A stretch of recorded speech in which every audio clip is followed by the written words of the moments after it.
Apple just let an AI agent into iMessage, not as a chatbot bolted onto Siri, as its own native application. The agent is called Pokey. It was approved for Apple Messages for Business. It sends emails, sets reminders, generates images, connects to Outlook, Gmail, GitHub, and the Aura Ring. This is the first AI agent approved by the most conservative platform in consumer technology. For 2 years, Apple held the door shut while Google and Microsoft raced to put agents everywhere. The Pokey approval means the dam has broken. Apple is not blocking AI agents anymore. They are hosting them. And once Apple opens a door, every company on Earth walks through it. The agent layer is coming to iMessage. If you are building AI tools, the platform that was the hardest to access just became available. Meta fired in the opposite direction at the same time. They launched Meta Business Agent globally.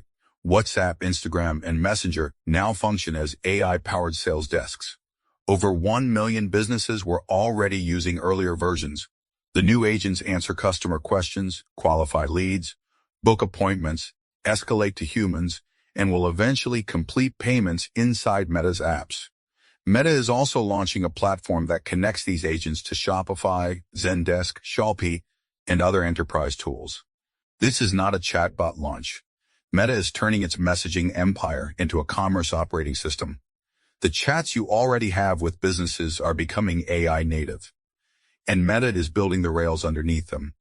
Amazon showed 2 things this week that look unrelated but point to the same future.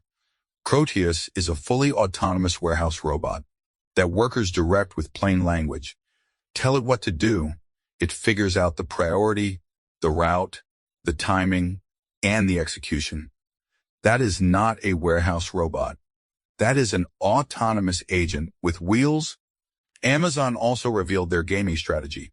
James Bond as an AI-driven interactive narrative, Snoop Dogg as a persistent AI character that lives across games. Amazon is not trying to build the next Fortnite. They are trying to build what comes after games. Persistent, intelligent characters that exist across titles, characters you can talk to, characters that remember you. It is either the future of interactive entertainment or the most expensive NPC in history.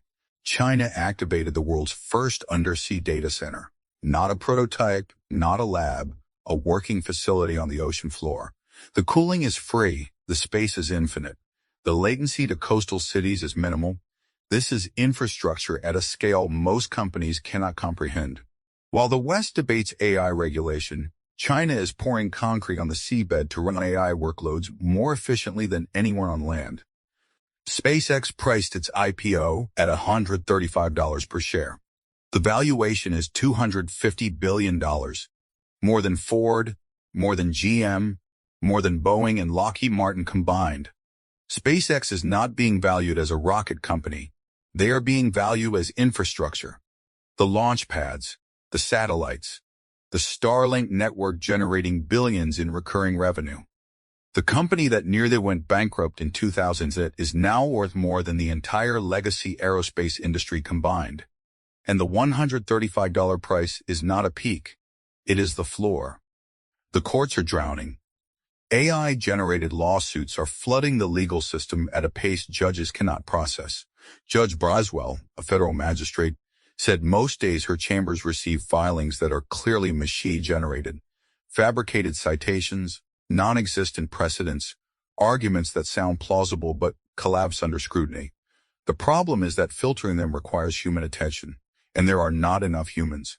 The courts are not being outsmarted, they are being outnumbered, and the legal system has no AI defense against AI offense. Underneath all of this, the infrastructure war is accelerating. Data centers consume electricity at rates that make cities look efficient. Hyperscalers are turning to virtual power plants, aggregating distributed energy resources. Solar arrays, batteries, smart grids. The cloud companies are becoming their own utilities. They are building the grid because the existing grid cannot handle what AI demands. And nobody is asking permission. Microsoft and Mayo Clinic are building a frontier healthcare AI, trained on anonymized patient data. This is not a wellness chatbot. This is the kind of model that changes how medicine is practiced, if it works. and it is being built inside the same company that just launched MAI and divorced OpenAI. 10 stories, one signal. The infrastructure layer is being built right now. Whether it is iMessage agents, WhatsApp sales desks, warehouse robots, undersea data centers, rocket launch pads, power grids, or court systems. The companies that own the pipes own the future. The application era of AI is ending. The infrastructure era is here, and it will not wait for anyone to catch up. TechPulse AI.